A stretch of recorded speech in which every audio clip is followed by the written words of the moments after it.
Hello, everyone. Welcome back, and thanks for joining if you're new. This week isn't a full weekly update on all of my vermicomposting bins.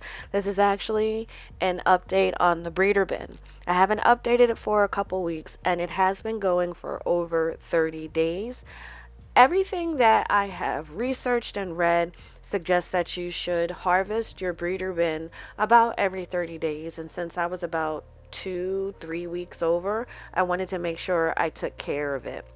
Initially, I thought I would be able to sift the castings in the breeder bin, but when I actually got a look at them, they were very close to a muddy consistency.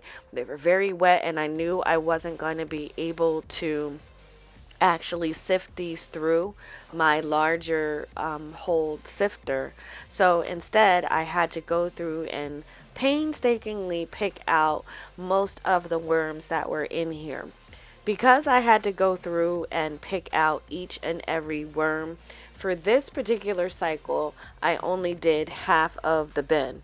I know I'm going to leave a lot of cocoons and wisps behind by doing it this way, but I just did not have the time to go in and try to pick out every single worm. I also belatedly realized I didn't have any material to put back into the breeder bin, so that also influenced my decision to not harvest everything out of this particular bin. Despite that, I did get a good number of worms out of the castings that I was able to pick the larger, more mature worms from. This took probably about 30 minutes, but I've sped it up and I've saved you from watching everything. But that's what I ended up leaving in the breeder bin. And I put all the worms that I was able to sift out back into there. So you see, it was a good handful of worms that I was able to get.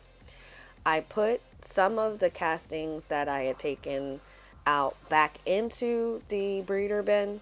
And then I'm adding it to that vermi bag tote that I am concerned about. This is the one that was initially harvested along with the regular totes, and it's sort of drying out. So once I added all of the material from the breeder bin, I did go and add additional water to this bin. I'm unsure why this one is just drying out as it is. And each week I want to make sure I add moisture to it because it's just getting drier and drier and I'm uncomfortable with that.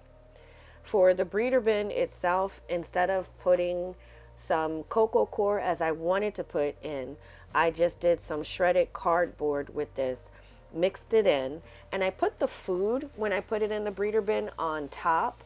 Again, something that I researched said to put the food on top so that it brings the worms to the surface instead of burying them so they have a better chance to meet and breed. So that's what I do with the breeder bin.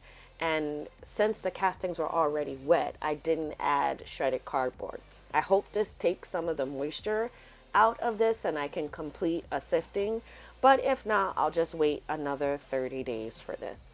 And that's the update on the breeder bin. Again, thanks for sticking with me to the end. If you enjoy the content, please like and subscribe. And as always, thank you so much for watching. Until next week.